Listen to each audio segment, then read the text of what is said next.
Avez-vous pensé qu'il n'y ait aucune raison?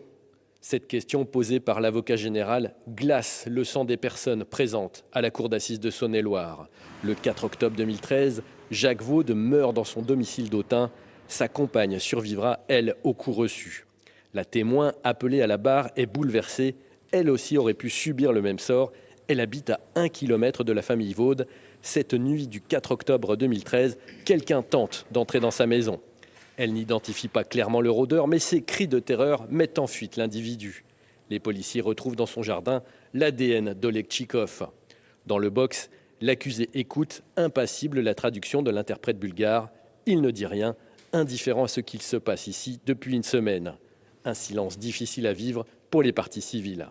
Ils espéraient que le procès serait l'occasion pour lui de dire plus de choses, en tout cas d'exprimer quelque chose. Voilà. Il n'y a rien qui sort. Et ça, effectivement, ça rend l'épreuve encore plus compliquée. L'après-midi, la parole a été donnée à l'accusé. Réticent, il revient sur son enfance en Bulgarie. Parents séparés, rupture scolaire, puis vol, dont certains avec viol et tentative de meurtre. Face aux jurés, l'accusé reconnaît ces faits pour lesquels il a été condamné en Bulgarie. Des similitudes avec l'affaire Jacques Vaud qui ne plaideront peut-être pas en sa faveur lorsque les jurés devront se prononcer sur son éventuelle culpabilité.